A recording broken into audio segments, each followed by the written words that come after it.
नमस्कार, स्वागत है आप सभी का कार्यक्रम कृषि दर्शन में, जिसके जरिए हमारा प्रयास होता है कि अर्थव्यवस्था के प्राथमिक क्षेत्र से जुड़े तमाम व्यवसायों, चाहे वो कृषि हो, पशुपालन हो, मत्स्य पालन हो या फिर मधुमक्खी पालन, इन सभी से जुड़ी नवीनतम जानकारियां आपसे हम साझा कर सकें।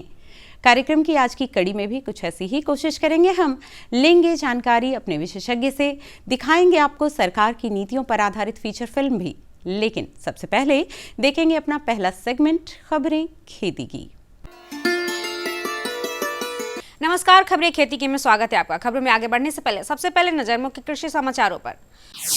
मछली उत्पादन में विकास हेतु मत्स्य पालकों को दिया जा रहा प्रशिक्षण, पशुओं को गला घोटू रोग से बचाए पशुपालक और किसानों के लिए बेहद उपयोगी कंबाइन हार्वेस्टर मशीन।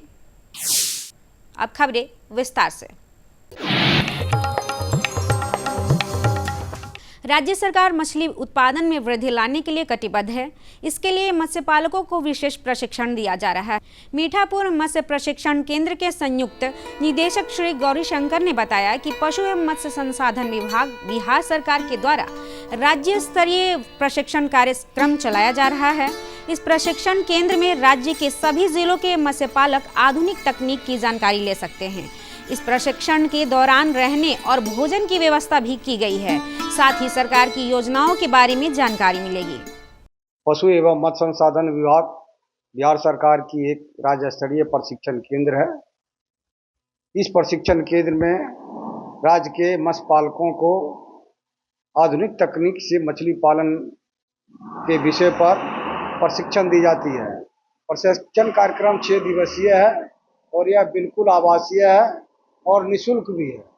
इसमें राज्य के कोई भी मत्स्य पालक जो मछली पालन कर रहे हों या मछली पालन करने हेतु सरकार की योजनाओं में आवेदन किए हों या मजदूरी सहयोग समिति के सक्रिय सदस्य हों, वो इसमें इस प्रशिक्षण का लाभ ले सकते हैं। पशुपालक भाई बहनों, आप अपने पशुओं को गला घोटू रोग के प्रकोप से बचाएं। ये जानलेवा हो सकता है। इससे बचाव हेतु अपने पशुओं में HSV-Q का टीका जरूर लगवाएं। अगर आप इसके बावजूद संक्रमण बढ़ जाता है तो तुरंत नजदीक के पशु चिकित्सक से सलाह लेकर इसका उपचार करें।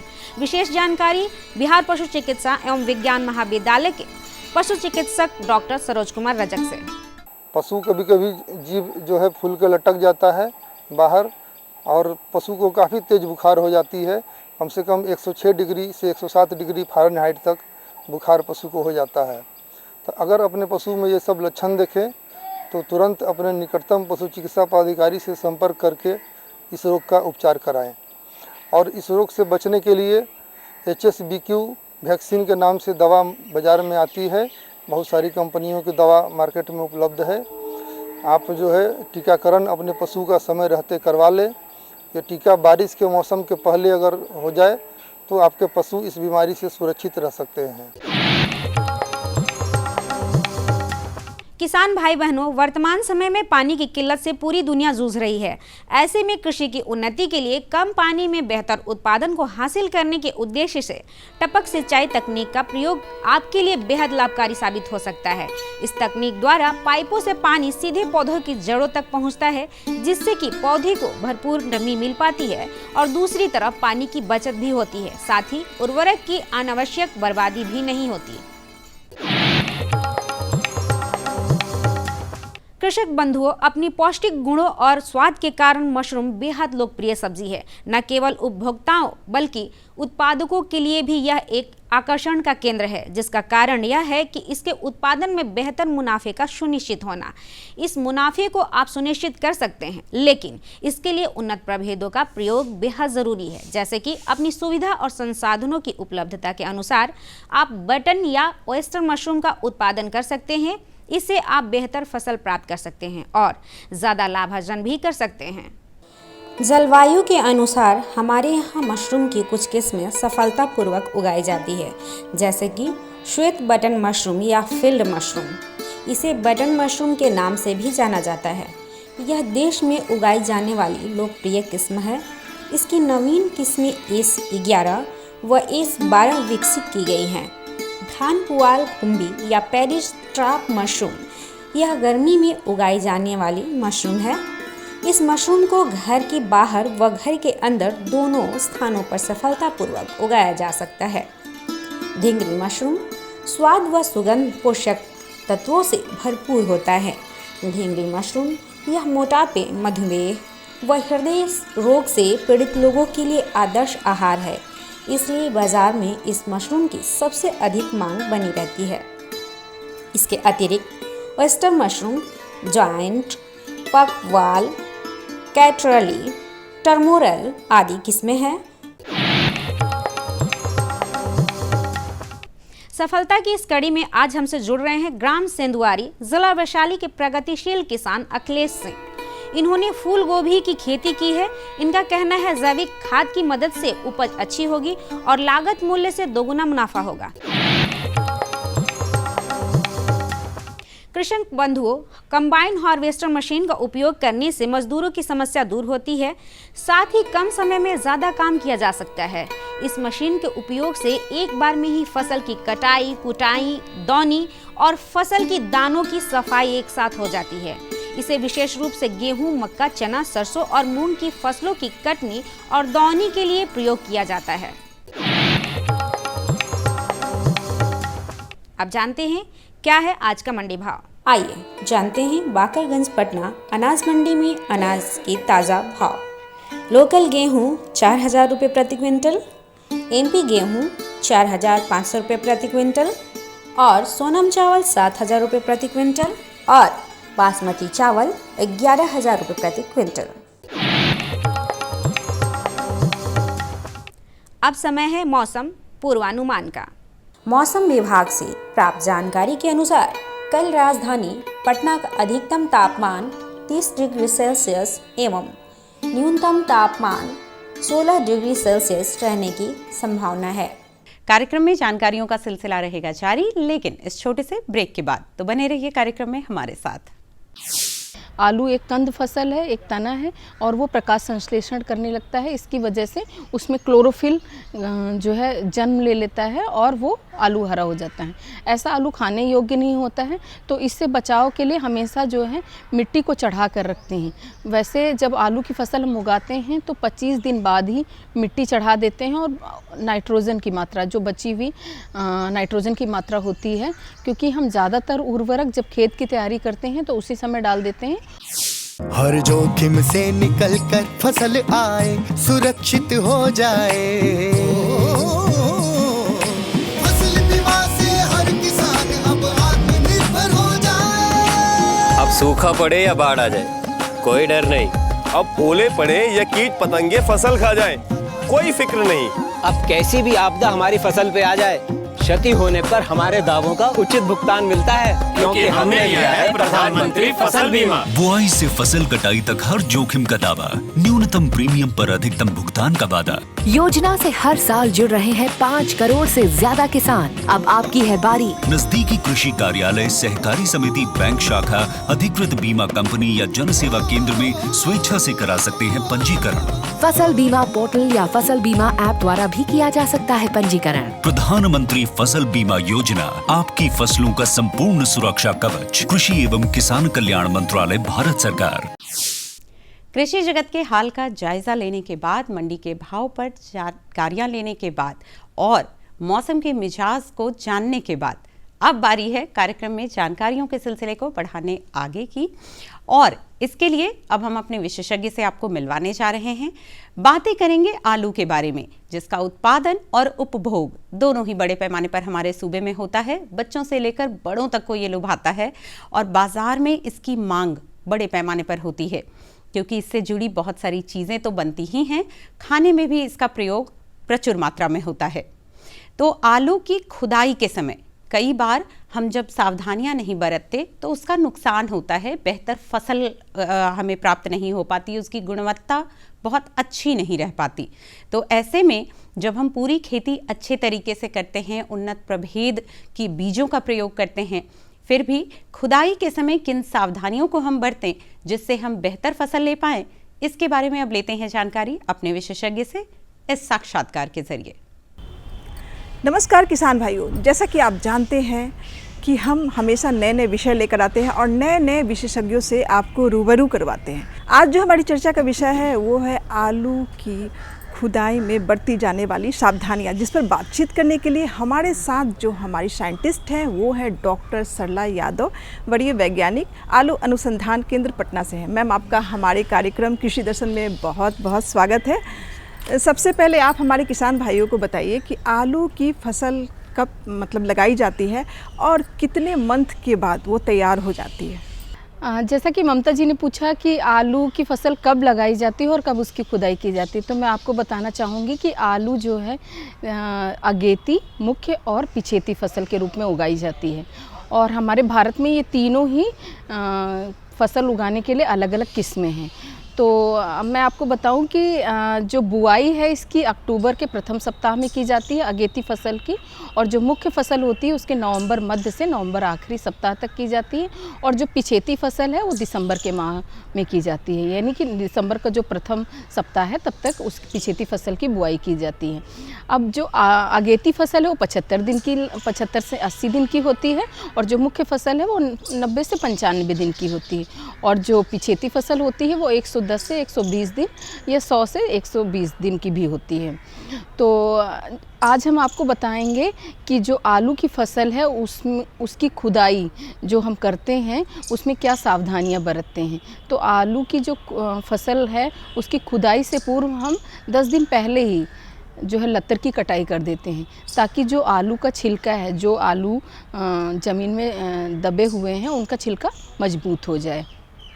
और खुदाई से पहले हम ये कोशिश करते हैं कि 10 दिन पहले ही हम सिंचाई रोक दें, यानी कि जिस खेत का आलू हमें खोदना है उसमें हमें तुरंत ही सिंचाई नहीं करनी है, 10 दिन पहले सिंचाई रोक देनी है। लेकिन सिंचाई रोकने के समय आप ये भी ध्यान दें कि कहीं ऐसा ना हो कि आपका खेत पहले से ही बहुत सूखा हो। खेत ज़्यादा सूखा नहीं होना चाहिए। अगर ऐसा प्रतीत हो रहा आपको कि खेत की मिट्टी काफ़ी कड़ी हो गई है तो उसमें एक सिंचाई अवश्य कर दें, और यह मान के चलें कि उसके 10 दिन बाद ही आपको आलू की खुदाई करनी है। अच्छा मैडम, आप ये बताइए हमारे किसान भाइयों को कि आलू की खुदाई कैसे की जाती है, इसमें कौन कौन सी सावधानी हमारे किसान भाई बरत सकते हैं।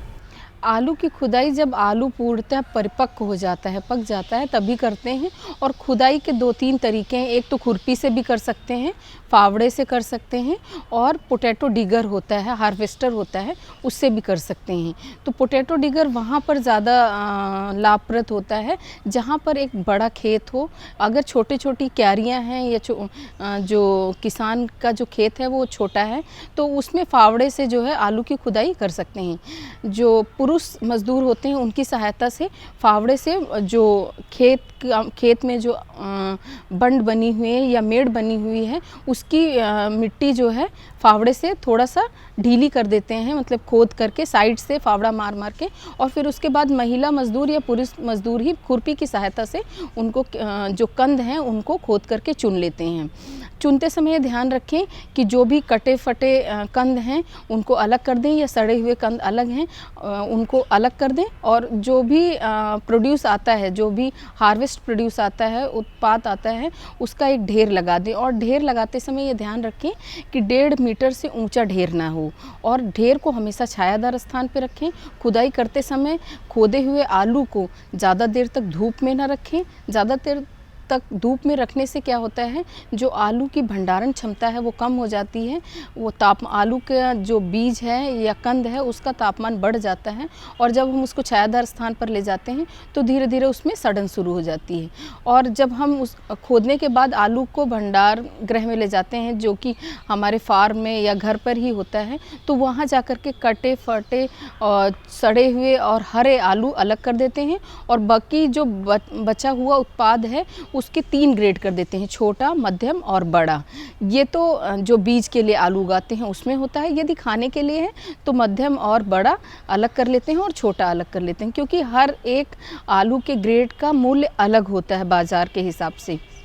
जैसे मैं आपको बताऊं कि जो बीज के लिए आलू उगा रहे हैं उसमें जो सबसे छोटा होता है वो सबसे महंगा होता है, मध्यम आकार का उससे कम होता है और जो बड़े आकार का आलू होता है उसका मूल्य सबसे कम होता है। जबकि जो खाने के लिए आलू उगाते हैं उसमें बाज़ार भाव जो बड़ा आलू है उसका ज़्यादा होता है, मध्यम आकार का उससे थोड़ा कम और छोटे वाले का एकदम बहुत ज़्यादा कम होता है।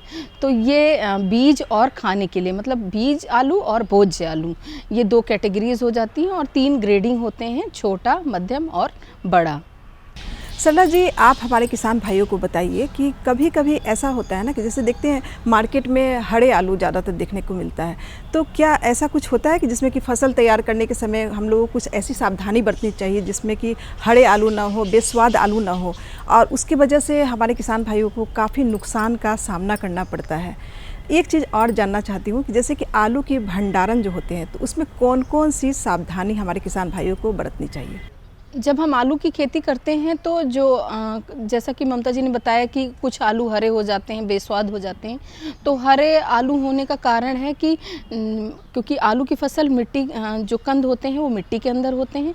अगर किसी कारणवश जैसे लतर उखाड़ते समय या जो है एग्रोनॉमिक प्रैक्टिसेस शस्त्र क्रियाएँ करते समय आलू खुल जाते हैं, कंद खुल जाते हैं, तो वो सूर्य की रोशनी के संपर्क में आकर के वो हरे हो जाते हैं।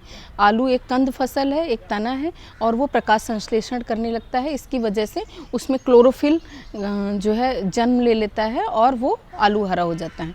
ऐसा आलू खाने योग्य नहीं होता है, तो इससे बचाव के लिए हमेशा जो है मिट्टी को चढ़ा कर रखते हैं।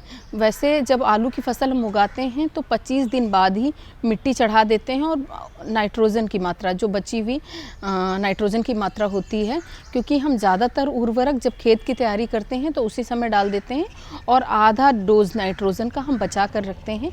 जब हम 25 दिन बाद मिट्टी चढ़ाते हैं तो उसी समय उस नाइट्रोजन का प्रयोग हम करते हैं। साइड में जो है फरो बना करके नाइट्रोजन यूरिया के रूप में हम अप्लाई कर देते हैं और फिर मिट्टी चढ़ा देते हैं। तो अगर मिट्टी सही ढंग से चढ़ाई गई तो कंद हरे नहीं होंगे। दूसरा, लत्तर सही ढंग से उखाड़ा गया तो कंद हरे नहीं होंगे।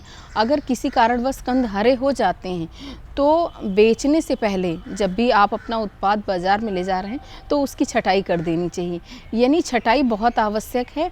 अन्यथा क्या होगा, जो आपका उत्पाद है उसका मूल्य आपको उचित नहीं मिलेगा। कुछ हरे कंद होने की वजह से आपका उत्पाद की जो ग्रेडिंग है वो कम हो जाएगी। तो हमेशा जो है बेचने से पहले ग्रेडिंग करनी होती है, छटाई करनी होती है। तो ये एक जो है महत्वपूर्ण प्रक्रिया है, इसको हर किसान भाई बंधु को अपनाना चाहिए। दूसरा, हमसे ये पूछा गया कि जो खुदाई करने के बाद जो लॉट है, जो आलू हैं, उसको भंडारित कैसे करेंगे। तो भंडारण करने से पहले एक तो हम टेम्परेरी भंडारण करते हैं, यानी कि खोदा और अपने जो आपका खेत है उसके पास अगर कोई स्ट्रक्चर है, टीन का है या घास फूस की झोपड़ी है या घर है, तो वहाँ पर आप भंडारित कर सकते हैं कुछ समय के लिए, 1 महीने के लिए। लेकिन आपको लंबे समय के लिए जो है भंडारित करना है तो आपको शीतगृह जाना होगा, यानी कि शीतगृह में भंडारण करना होगा। तो खाने वाले आलू को कभी भी उपचारित नहीं करते हैं।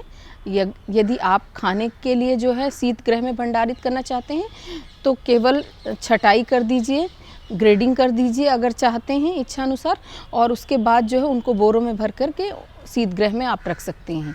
यानी कि जब हार्वेस्टिंग की उसके 10 से 15 दिन के अंदर आपको रख देना चाहिए।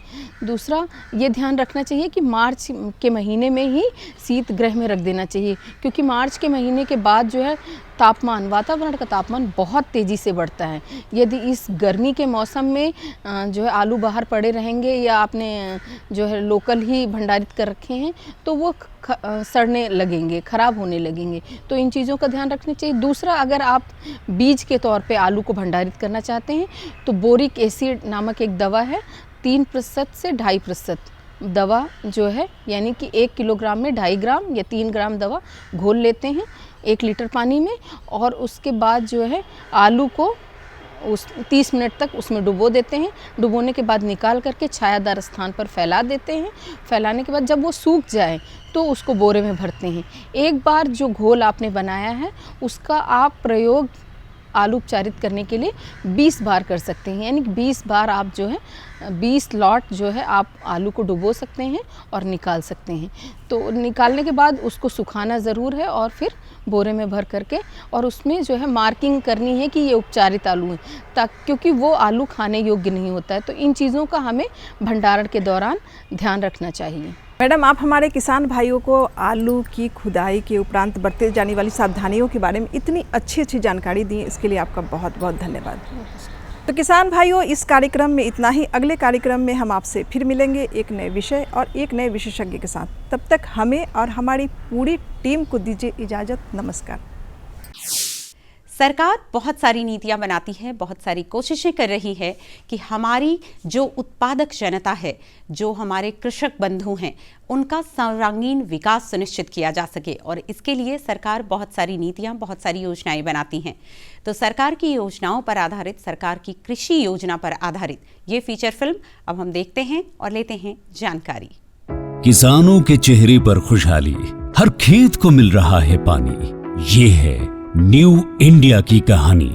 फसलों की भरपूर पैदावार के लिए बीज और खाद के साथ साथ जल एक महत्वपूर्ण कारक है। पानी की बचत न केवल मिट्टी के स्वास्थ्य में सुधार करती है, बल्कि उत्पादकता बढ़ाने और पर्यावरणीय लाभ प्रदान करने में भी मदद करती है। इसके अलावा पानी की उतनी ही मात्रा से लंबे समय तक सिंचाई तथा विस्तारित क्षेत्र में सिंचाई करने में भी मदद मिलती है। इसे ध्यान में रखते हुए माननीय प्रधानमंत्री श्री नरेंद्र मोदी जी के दूरदर्शी नेतृत्व में कृषि एवं किसान कल्याण मंत्रालय ने साल 2015-16 में पर ड्रॉप मोर क्रॉप यानी प्रति बूंद अधिक फसल योजना लागू की थी। पर ड्रॉप मोर क्रॉप पर सरकार का बहुत जोर है और ये समय की मांग भी है।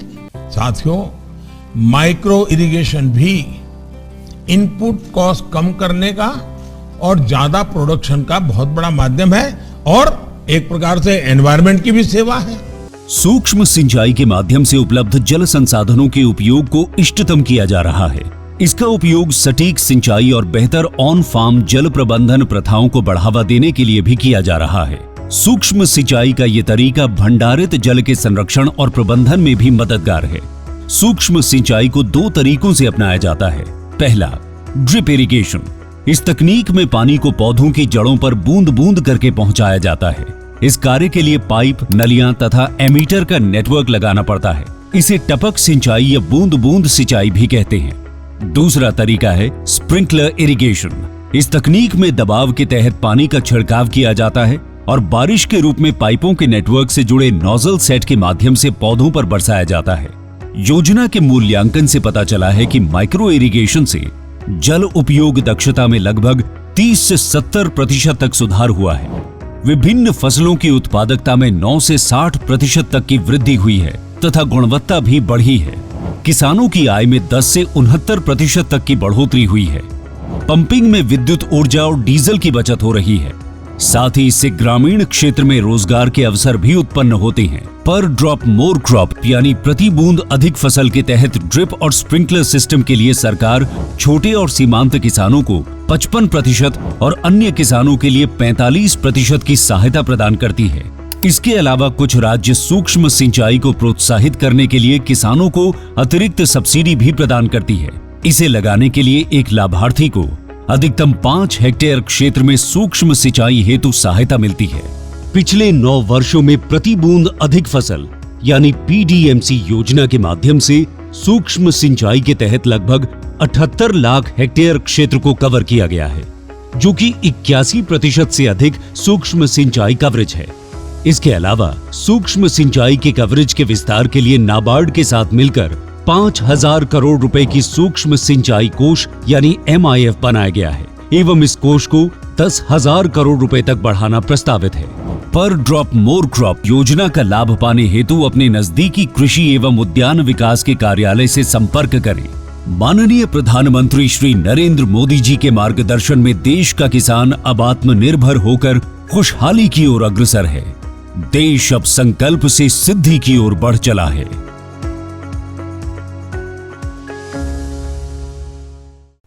हम उम्मीद करेंगे कि आप इन जानकारियों का पूरा लाभ ले पाएं और सफलता की एक नई कहानी लिखें, क्योंकि आपकी सफलता ही हमारा विकास है। कार्यक्रम में जुड़े रहिए। ऐसी ही और भी जानकारियों के लिए कुछ नए विषय और विशेषज्ञों को लेकर होंगे आपसे फिर रूबरू। तब तक के लिए दीजिए इजाजत। नमस्कार। हमारा पता है कृषि दर्शन, कमरा नंबर 203, द्वारा केंद्र निदेशक, दूरदर्शन केंद्र पटना, फ्रेजर रोड, पटना।